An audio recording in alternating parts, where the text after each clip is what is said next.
안녕하세요. 저는 서울에 살고 있는 40대 여자입니다. 저는 이혼한 지 꽤 시간이 흘러 결혼 생활에 대해 잠시 잊고 지냈는데요. 얼마 전 지난 사연들을 들어보다 저와 비슷한 이야기가 있어 문득 저의 그 시절이 떠올라 이렇게 사연을 보내게 되었습니다. 너무 오랜만에 꺼낸 이야기라 조금 정신없을 수도 있겠지만 최선을 다해 적어볼 테니 다들 많은 양해 부탁드립니다. 저와 남편은 결혼을 한 지 5년 차 된 부부였어요. 남편에겐 1살 차이 나는 형이 있었는데 저희가 결혼할 당시에는 미혼이었던 시숙이 독립하여 따로 살고 있었죠. 하지만 저희가 결혼식을 올리고 난 후 1년 뒤 결혼을 하게 된 시숙은 시댁에 들어가서 살더라고요. 시숙이 집을 마련할 능력이 안 되는 것도 아니었고 오히려 사업이 잘 되는 편이라고 들었는데 독립한 사람이 합가를 한다고 하니 의아할 수밖에 없는 상황이었어요. 심지어 형님 집안 역시 부유한 편이라고 들었던 터라 여러모로 갑작스러운 합가는 의아할 수밖에 없는 상황이었습니다. 그러던 어느 날 남편이 씩씩거리며 그 의아한 상황이 일어나게 된 이유를 설명해 주더라고요. 진짜. 장남이면 다야? 짜증나, 진짜. 왜, 무슨 일인데? 아주버님이랑 다퉜어? 내가 형이랑 싸움이나 되겠어? 엄마가 형만 감싸고 도는데? 우리 엄마는 진짜 왜 그러는 줄 모르겠어. 요즘 세상이 어떤 세상인데 그저 장남, 장남, 장남. 혼자 살 때도 나가 살던 형이 결혼까지 했는데 왜 합가했다는 줄 알아? 엄마가 글쎄 사업자금을 대준다고 했대. 사업자금? 아, 그래서 합가하신 거야? 그래. 사업자금 주는 조건으로 합가하라고 했대. 형이랑 형수는 신나서 들어간 거고. 이게 말이나 돼? 우리 결혼할 때는 돈이 다 묶여서 땡전 한 푼 안 주시더니 형한테는 얼마나 들지도 모르는 사업자금을 지원해 주신다는 게 말이나 돼?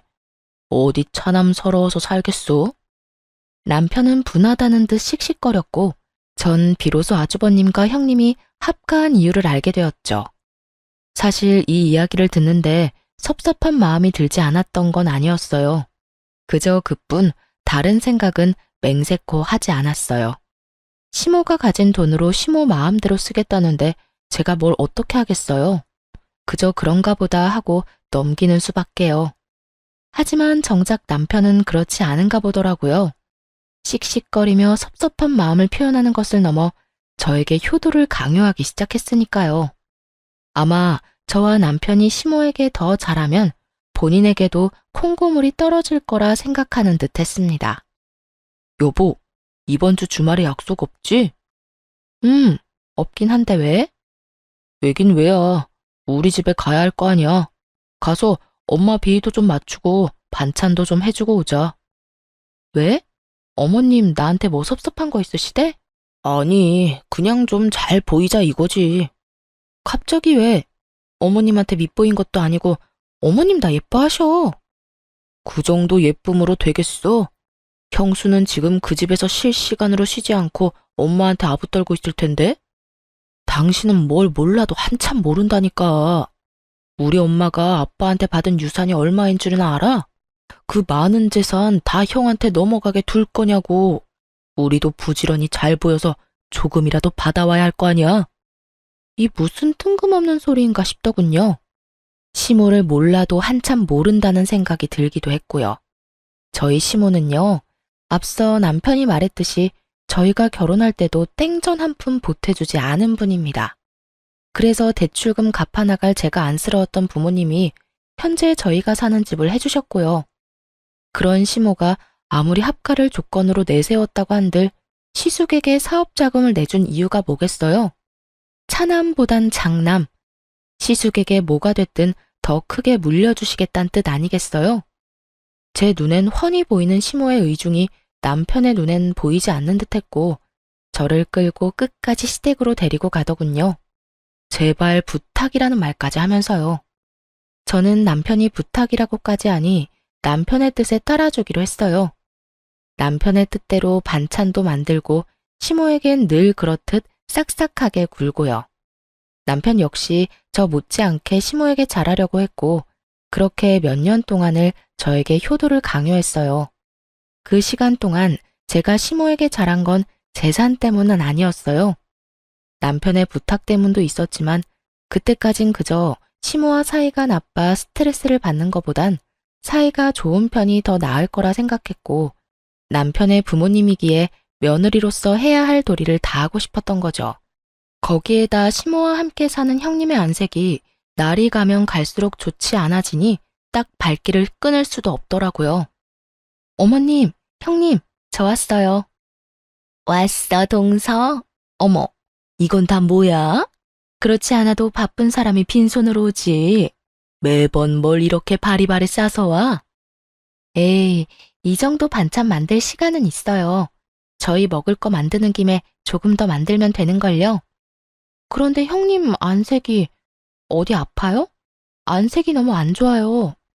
나? 아니, 그냥 좀 피곤해서 그래. 요즘 좀 피곤하네. 혹시 임신 아닐까요? 아니야.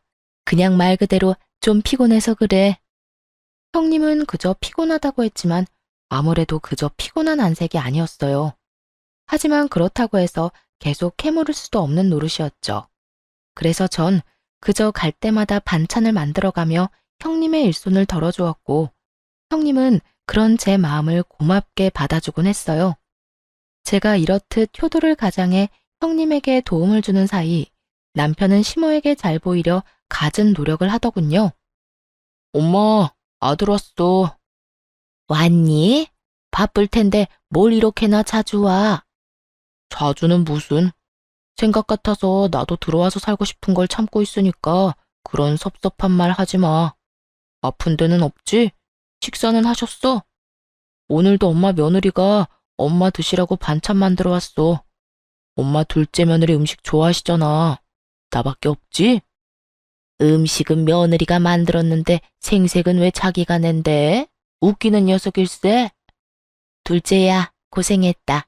매번 이렇게 싸우는 거 힘들지 않아? 네, 괜찮아요. 저희 거 하는 김에 더 하면 되는 거예요. 형님은 어머님까지 모시고 사는데 저는 이런 거라도 해야죠.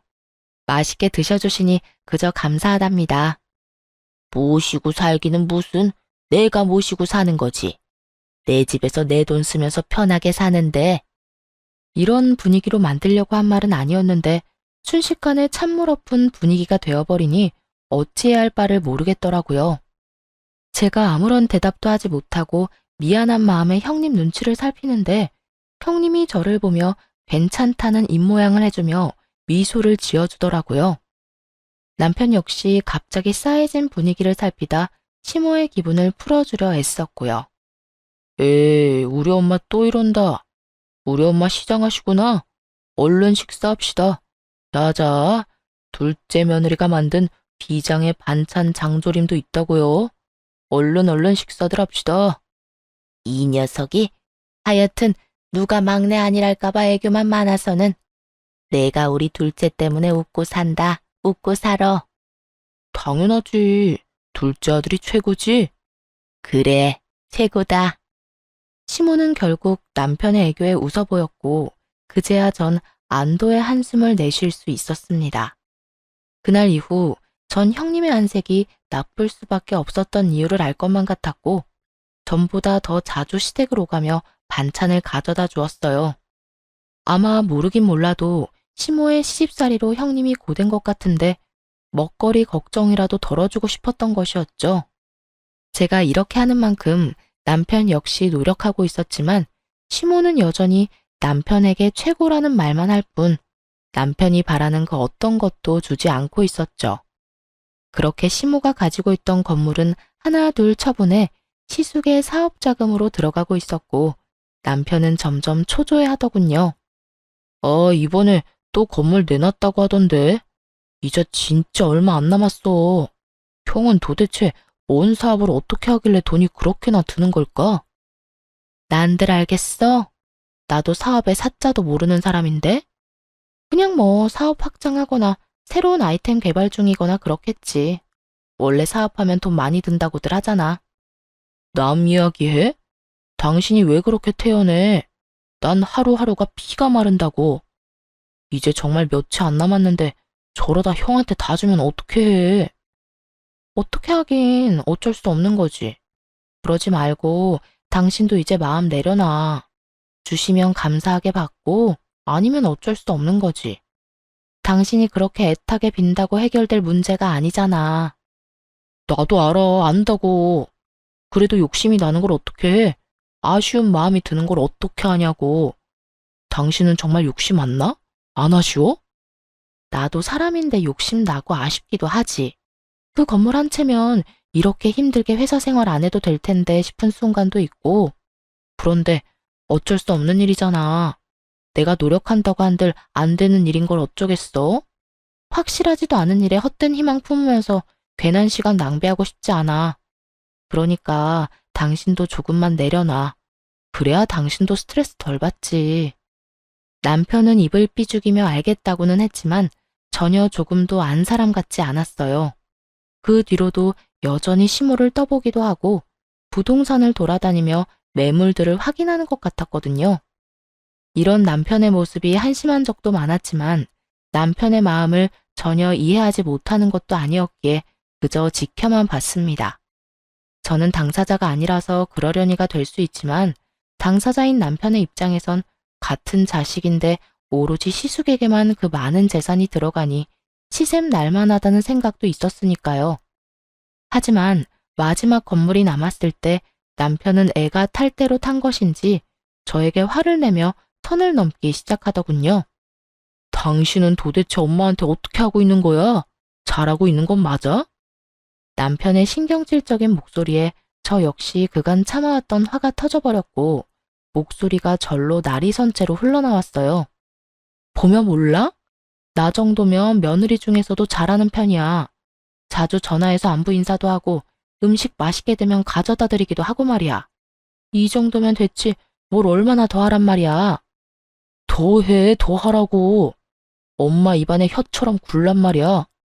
건물 이제 한 채 남은 거 알지? 당신이 그 정도는 해야 그 건물 나한테 줄 거 아니야. 그 건물 받으면 나 혼자 좋은 줄 알아? 당신한테도 좋은 일이라고. 이쯤 되니 남편의 정신 상태가 궁금했어요. 재산 바라고 부모에게 잘하는 게 그게 효도가 되나요? 그리고 사지 멀쩡한 사람이 오로지 시모 재산만 바라고 자기 일엔 최선을 다하지도 않는 것도 이해가 되지 않았고요. 더는 차별받아 할 수 있는 당연한 시샘이 아니라 그저 시모의 재산을 물려받지 못해 환장한 사람처럼 보이기까지 했어요.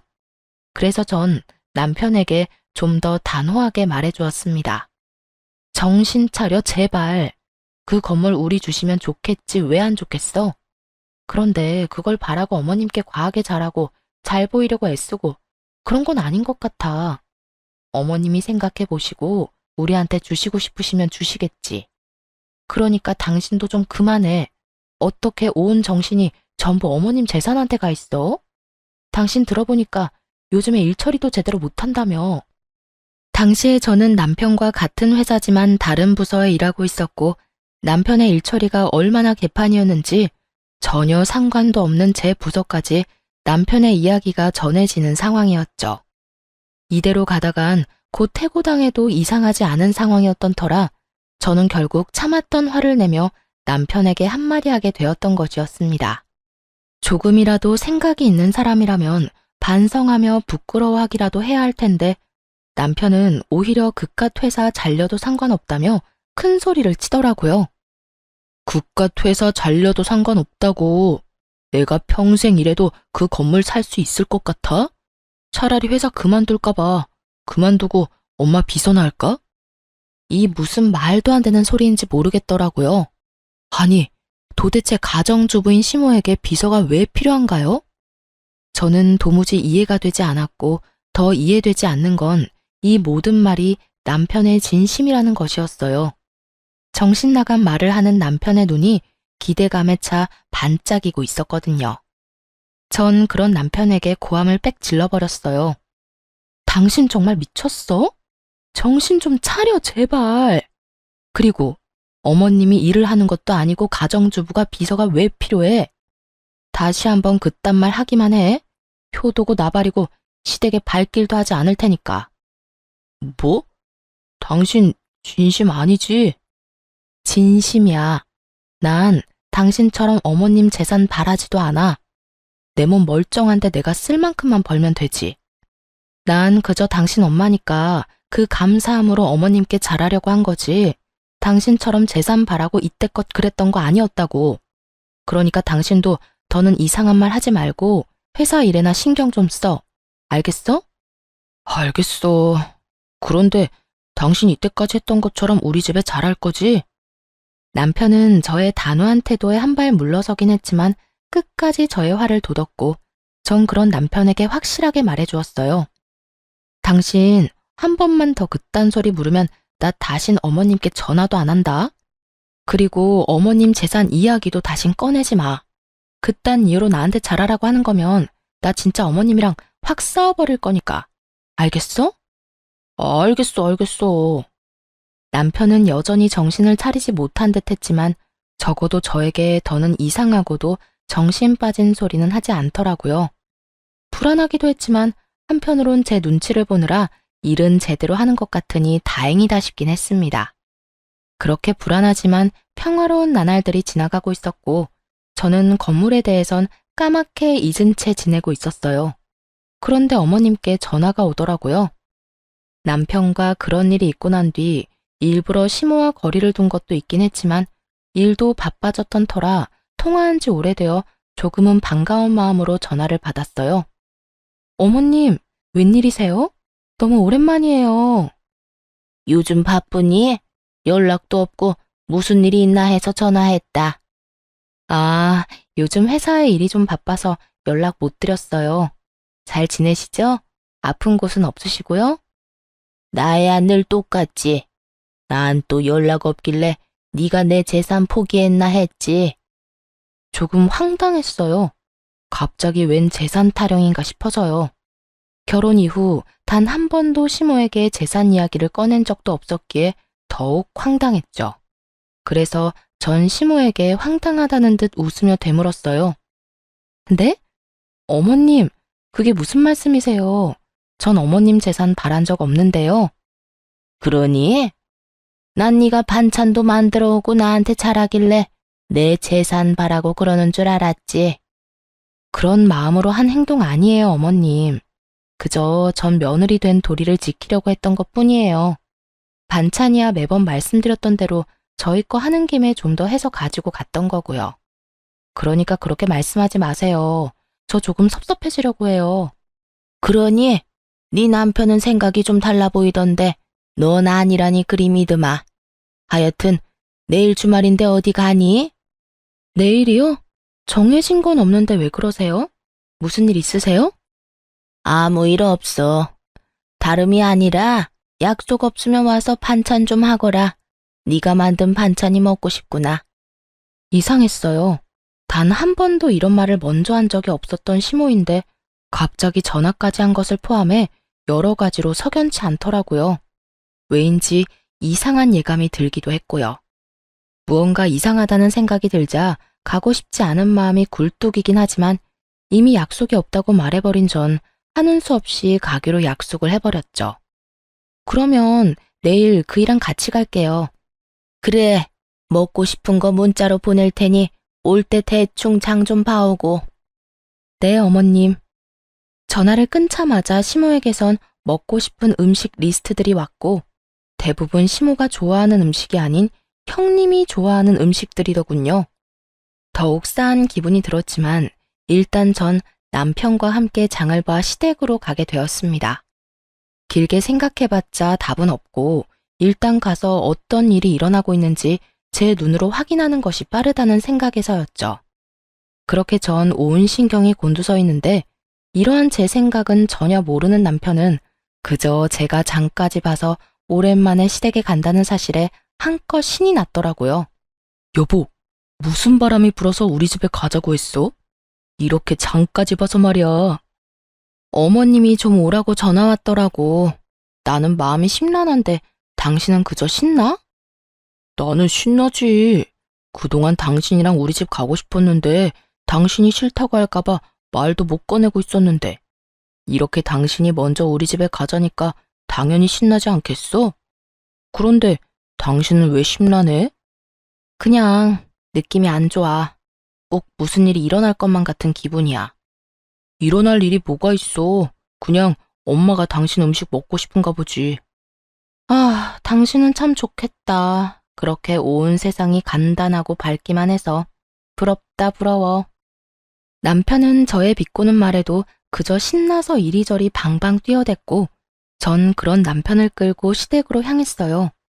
시댁에 도착하니 집골이 말 그대로 엉망진창이더라고요. 늘 모델하우스처럼 깨끗한 상태를 유지하는 집이었는데 바닥엔 머리카락이 굴러다니고 설거지는 산처럼 쌓여있는데도 욕실엔 마땅한 수건 한 장이 없더라고요. 전 깜짝 놀라 섣불리 아무것도 건드리지 못하고 있었고 남편은 시모를 부르더군요. 남편의 부름에 시모는 눈을 비비며 안방에서 느긋하게 걸어 나왔고요. 엄마! 엄마! 왔니? 깜빡 잠들었네. 언제 왔니? 막 왔어. 그런데 집골이 왜 이래? 형수는? 남편은 당연스럽게 형님에 관해 물었고 시모는 남편의 말에 대답하기도 싫다는 듯 저를 향해 몸을 돌리며 이렇게 말을 하더군요. 둘째야, 장 봐온 건 주방에 두고 일단 청소부터 좀 하거라. 빨래도 해야 하고 여러 가지도 엉망이야. 집안일 좀 대충 하고 그리고 음식 만들려무나 부탁 좀 하마. 네? 아, 네. 왜 제가 해야 해요? 이딴 말은 나오지도 않았어요. 집안 상태가 심각한 만큼 시모의 표정도 심각했고 전 그저 네라는 대답밖에 나오지 않았어요. 그렇게 전 쌓여있는 집안일들을 하고 음식들을 해냈고 상을 다 차리고 나니 시모가 이렇게 말하더군요. 어머님, 식사하세요. 그래. 다 했니? 고생했다. 그런데 오늘은 이만 집에 가거라. 밥은 다음에 같이 먹자꾸나. 이건 도대체 무슨 경우인가 싶더라고요. 하루 종일 뼈 빠지게 집안일 시키고 음식까지 다 만들어서 상까지 차렸더니 이제 와서 밥도 먹이지 않고 집에 가라뇨. 심지어 저녁 시간대가 지나도 한참 지난 시간이라 당연히 저녁밥을 먹고 간다고 생각했던 터라 이만 집으로 돌아가는 시모의 말은 황당하기까지 했어요. 남편 역시 저와 생각이 같았는지 시모에게 되물어보더라고요. 어? 집에 가라고? 저녁 먹고 집에 가라는 게 아니라? 그래, 오늘은 이만 가. 왜? 지금 시간이 몇 시인데 나 배고프단 말이야. 하루 종일 집안일 하느라 힘이란 힘은 다 썼는데 밥도 안 먹이고 보낼 거야? 남편은 떼를 부리기 시작했고 그런 남편의 모습에 시모는 한숨을 내쉬는가 싶더니 이내 진지한 얼굴로 이렇게 말하더군요. 아들, 엄마가 오늘 네 형수랑 진지하게 할 이야기가 있어서 그래. 그러니까 오늘은 그냥 좀 가. 둘째야, 고생 많았을 텐데 오늘은 네가 이해 좀 해주렴. 내가 네 형님이랑 긴히 나눌 이야기가 있어서 그래. 곧 네 형님 오기로 했으니까 오늘은 이만 돌아가려무나. 그제야 남편은 상황의 심각성을 깨달은 것인지 제 손을 잡아 끌며 집에 가자고 하더라고요. 전 그런 남편의 손에 이끌려 집으로 왔고 얼마 지나지 않아 형님에게 전화가 왔습니다. 동서, 오늘 고생 많았지? 아니에요. 그런데 어떻게 하셨어요? 어머님이 저 왔다 갔다고 하시던가요? 급하게 저희 보내길래 비밀로 하고 싶어 하는 것 같아서 일부러 형님한테도 전화 안 했는데요. 아니, 어머님은 아무 말 안 했지. 어머님 댁에 가보니까 동서가 한 음식이 있길래 그제야 동서가 와서 그 고생을 한 걸 알았어. 고생은 무슨 고생이에요. 하나도 힘 안 들었어요. 그런데 형님, 어머님 댁에 안 계세요? 말씀하시는 거 들어보니 그런 것 같아서요. 오늘 어머님 집 꼴도 그렇고 여러모로 무슨 일이 있긴 있는 것 같은데 어머님도 별말 안 하더라고요. 그게 나 요즘 친정에 있어. 아무래도 이혼할 것 같아. 남편이나 어머님한테는 이미 이혼할 거라고 말 다 했고 동서한테는 말해야지 하다가 이제서야 말하네. 미안해. 갑자기 이혼이라니 무슨 일이 있을 거라 생각은 했지만 이혼은 전혀 생각지도 못한 전개라 이게 무슨 일인가 싶더라고요. 부부 사이 문제니 자세한 내막은 알 수 없었지만 시댁에 갈 때마다 형님과 시숙 사이엔 큰 문제가 있어 보이기는커녕 사이가 너무 좋아 보였으니까요. 네? 이혼이요? 이렇게 갑자기 왜요? 무슨 일 있으셨어요? 아무래도 난 사업하는 남자랑 안 맞는 것 같아. 어머님도 한몫했고 동서는 잘 모르는데 어머님 이제 얼마 남지도 않은 재산 가지고 얼마나 생색내는 줄 알아? 날 무슨 하녀처럼 부려먹는다니까. 남편이란 놈은 사업에 미쳐서 자기 마누라가 당하든 말든 돈만 나오면 된다고 생각하고 살고 나도 지쳤어. 전 전혀 몰랐어요. 매번 어머님 댁에 갈 때마다 형님이랑 아주버님이랑 표정 밝으셔서 그런 쪽으론 생각도 못했어요. 가끔 안색 안 좋으신 건 그저 형님 말대로 피곤하신가 보다 했는데 진작 말씀하시지. 그랬으면 저라도 더 자주 가서 좀 도왔을 텐데요. 동서가 이렇게 신경 쓸까봐 그랬지. 동서 성격에 내가 힘들다고 하면 당장이라도 달려와서 이것저것 돕는다 할 게 뻔하니까. 그렇지 않아도 일하는 사람이 나 걱정되어서 자주 오는데 내가 그런 말 하면 아예 그 집에 사는 사람처럼 들락날락 했겠지. 그나저나 앞으로 어머님이 동서를 많이 괴롭힐 거야. 종처럼 부려먹던 내가 없으니까 이젠 동서를 가만두지 않을 거야. 그래서 하는 말인데 절대로 어머님이 하라는 대로 시키는 대로 다 하지 마. 순순히 시키는 대로 다 하면 그래도 되는 사람이라 생각하고 막대할 거니까. 알겠지? 상황이 이렇게 돼서 미안해, 동서. 평소 형님과 사이가 좋았던 게 이럴 땐 큰 도움이 되더라고요. 형님은 그 뒤로도 나에게 당부와 걱정 어린 우려들을 긴 시간 쏟아내 주었고, 전 형님 덕에 그간 몰랐던 시모의 모든 것을 알게 되었습니다. 시모는 그간 형님을 종부리듯 사람을 부려먹었다고 하더라고요. 시모는 정말 손가락 하나 까딱하지 않았고 형님이 너무 힘이 들어 인상이라도 찌푸리는 날엔 불호령이 떨어졌다고 했어요. 남편 잘 만나서 넓은 집에서 호강하는 주제에 그 정도 일이 힘드냐면서요. 그러면서 그런 식으로 힘든 티 내면 정말 삶이 힘들게 만들어주겠다고도 말했다더군요. 시숙의 사업 자금을 끊어버리겠다는 말이었죠. 형님은 시숙의 앞길을 막을 수 없었기에 그저 시모가 시키는 대로 호구처럼 살았고 이 모든 상황을 시숙은 뻔히 다 알면서도 그저 지켜봤다고 하더군요. 그런 날들이 반복되자 형님은 결국 폭발해버렸고 시모와 대판 싸우고 집을 나와버렸다고 했어요. 그러면서 하는 말이 앞으로 제가 타깃이 될 테니 조심하라고 당부 또 당부해 주더라고요. 형님의 말을 들으면서도 설마 나에게까지 그런 짓을 할까 했는데 상황은 형님의 말처럼 흘러가더군요. 그간 저에게 먼저 연락을 잘 하지도 않던 시모는 틈만 나면 저에게 연락을 해 이것저것 시켜 먹으려고 들더라고요. 둘째야, 오늘 회사 마치고 집으로 좀 오거라. 오늘이요? 그래, 오늘. 와서 화장실 청소도 좀 하고 수건도 좀 삶거라. 수건이 영 시원치가 않아. 푹 삶아야 때도 지고 뽀송뽀송하기도 하고. 그리고 오는 김에 장도 좀 봐오고. 돈은 오면 줄 테니 장 보는 김에 과일도 좀 넉넉히 사와. 과일도 다 떨어져 가니까. 알겠지? 그러면 오는 걸로 알고 끊으마. 말이 좋아야 부탁이지. 이건 뭐 앞으로 절 호구 취급을 하겠다는 선포와도 같더군요. 형님에게 들은 말이 없었다면 그놈의 며느리로서 해야 할 도리라고 생각하며 호구 잡히는 줄도 모르고 시댁으로 갔겠지만 들은 말이 워낙 많았던 저는 시모에게 뭐 하나라도 효도하고 싶어 안달이 난 남편에게 전부 넘겨버렸어요. 바보 같은 남편놈은 아무것도 모르고 신나서 시댁으로 달려갔고 그럴 때마다 시모는 저에게 연락이 와 형님에게 그랬던 것처럼 재산 타령을 하기 시작했어요.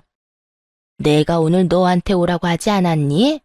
왜 네가 안 오고 내 아들을 보내? 제가 뭘 할 줄 안다고. 제가 가려고 했는데 일이 워낙 바빠서요. 너희 같은 회사지 않니? 너는 바쁜데 네 남편은 한가해? 말이 되는 변명을 해야 믿는 척이라도 하지. 어머님, 남편이랑 저랑 부서가 달라요. 부서마다 하는 일도 다르고 일이 다르니 바쁜 시기도 다르고요. 요즘은 우리 부서가 유난히 바쁘고 남편 부서는 한가한 편이라서 그래요. 정 못 믿겠으면 남편한테 물어보세요. 됐다. 그걸 못하러 물어봐. 뭐 중요한 거라고. 하여튼 앞으로 내가 부르면 제깍제깍 달려오거라.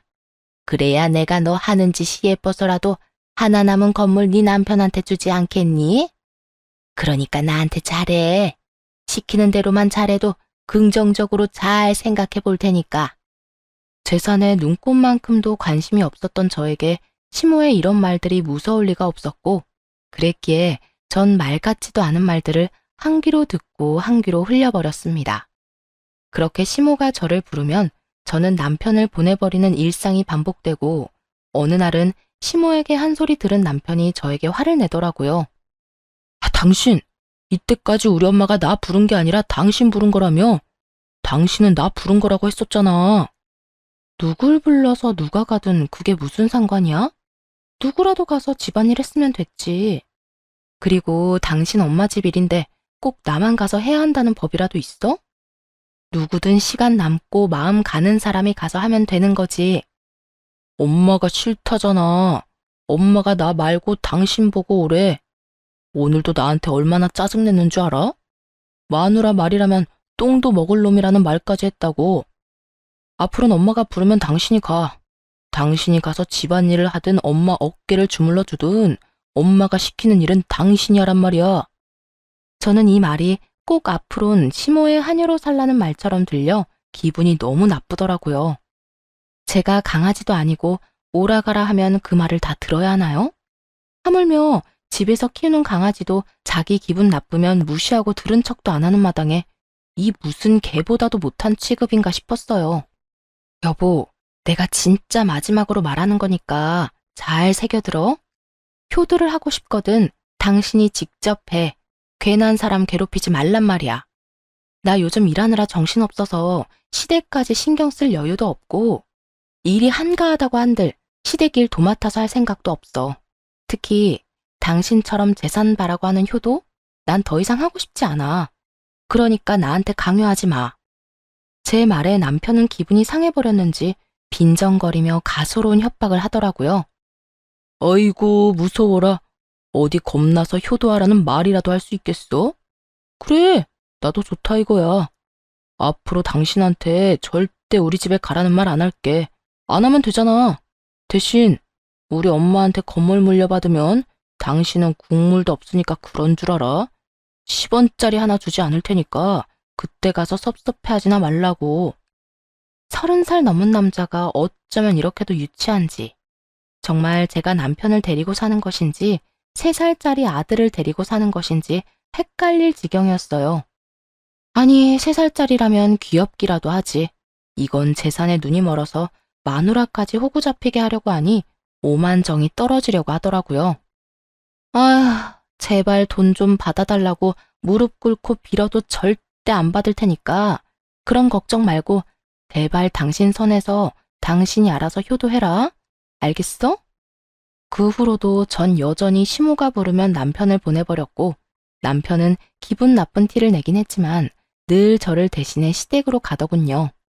그러던 어느 날 시댁으로 간 남편이 시모와 함께 집으로 돌아오는 것이 아니겠어요? 남편의 양손엔 시모의 짐이 가득했고 전 무슨 일인지 물었어요.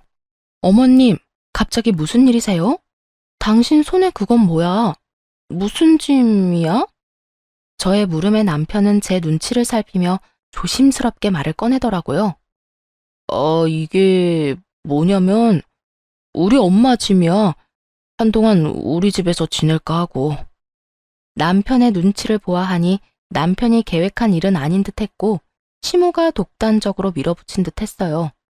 남편은 지나치게 제 눈치를 살피고 있었고 그런 남편의 행동이 마음에 들 리 없었던 시모는 저를 쏘아보며 당당하게 제 집에서 살겠다고 선포하더라고요. 뭘 그렇게 눈치를 보면서 말해? 나 한동안 여기서 좀 지내마. 너도 들어서 알겠지만 첫째네 결국 이혼했어. 그것 때문에 우리 장남이 속이 많이 상하는지 술을 마시고 집에 들어오는 날이 잦아져서 내가 잠을 통 못 자고 있고 말이다. 그래서 한동안은 내가 여기서 지내면서 기력 회복 좀 하려고 한다.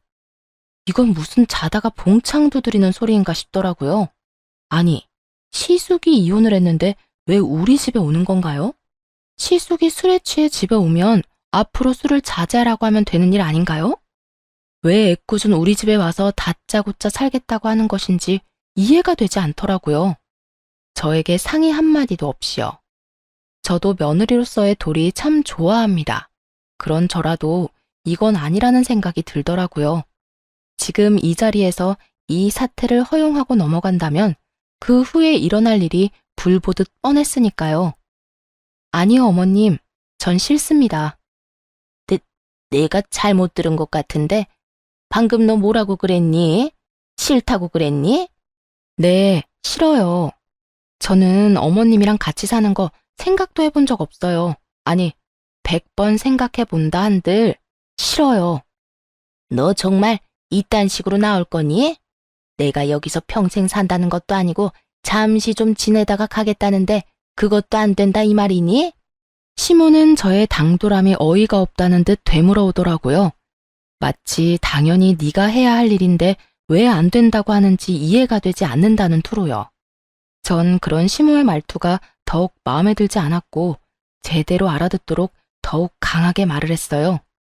네, 싫어요. 어머님은 잠깐이라고 하지만 그 잠깐이 1년이 될지 10년이 될지 누가 알겠어요? 어머님 형님께도 잠깐만 같이 살자고 해놓고선 4년을 부려먹으셨다면서요. 전 죽어도 그렇게는 못 사니까 그런 줄 아시고 돌아가 주세요.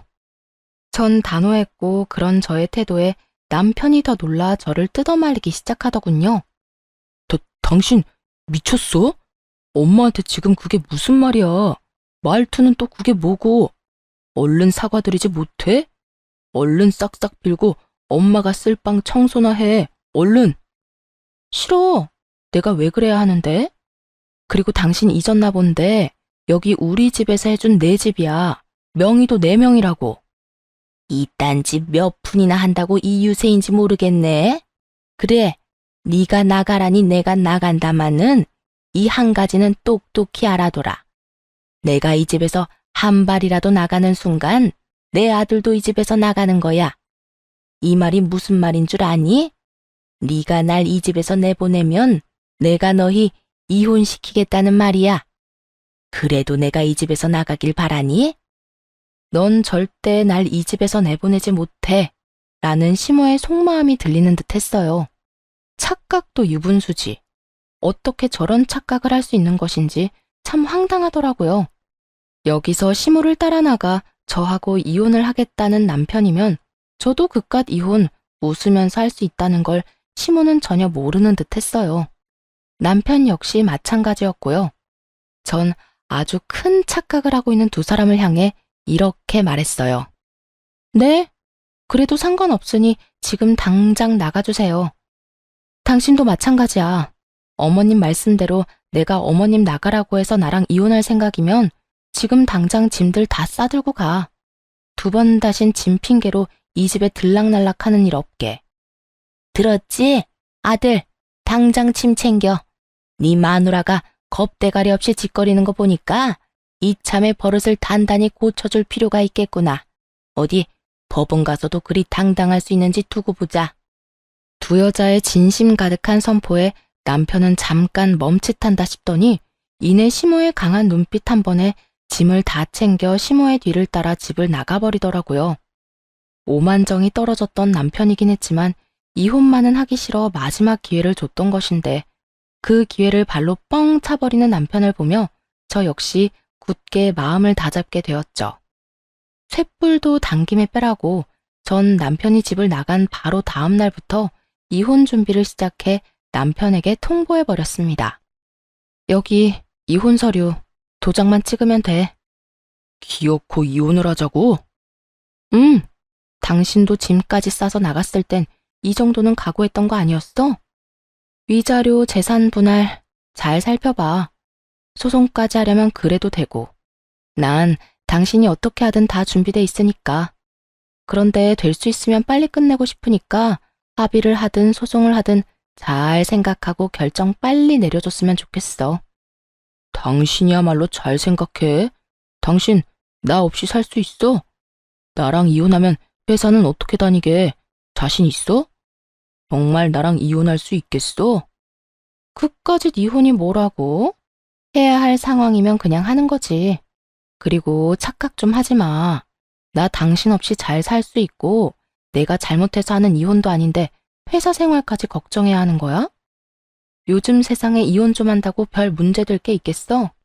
그러니까 이상한 걱정하지 말고 결정이나 빨리 해. 남편은 한치의 흔들림도 없는 저를 보며 차라리 잘 됐다는 듯 이혼에 동의하더군요. 조건도 제가 내세우는 대로 다 해준다면서요. 그래, 하자. 당신 말대로 그까짓 이혼 하면 되지 뭐. 조건도 당신이 원하는 대로 다 해줄 테니까 빨리 이혼해. 그까짓 푼돈 얼마든지 줄게. 어차피 난 엄마한테 건물 받을 건데 그깟 돈 아껴서 뭐 하겠냐? 그래, 참 부럽네. 그 건물 부디 꼭 당신이 받길 바래. 그러면 합의한 걸로 알고 있을게. 법원에서 보자. 그렇게 전 다른 분들에 비해 비교적 빠르고 깔끔하게 이혼을 할 수 있었습니다. 결혼 생활 내내 저를 괴롭게 만들었던 시모의 재산은 결국 저의 이혼에 큰 도움이 되더군요. 전 남편이 정말로 저의 뜻대로 제가 내세운 조건에 맞춰 이혼을 해주었으니까요. 정말이지 그 재산에 감사한 마음이 다 들더군요. 그렇게 이혼이 확정되던 날, 전 남편은 저를 보고 비웃으며 이렇게 말하더군요. 멍청하긴. 가만히 있으면서 엄마하고 내가 시키는 대로만 했어도 돈방석에 앉았을 텐데 괜한 고집부리다 이혼녀 딱지나 붙게 되고 꼴 좋다. 나만 이혼녀 됐다는 듯이 말한다. 내가 이혼녀면 당신은 이혼남이야.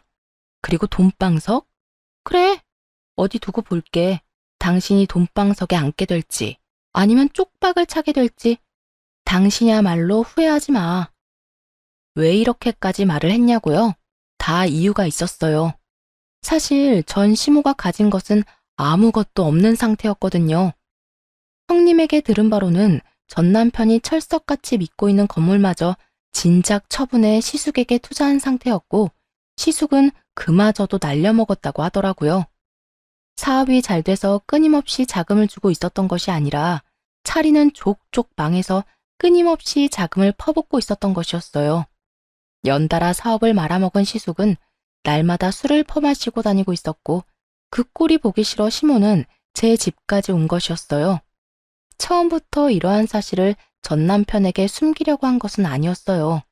처음엔 이런저런 일로 피곤해서 말하지 못했고 그 뒤론 정말 새까맣게 잊어버려 말을 못하고 있었던 것이죠.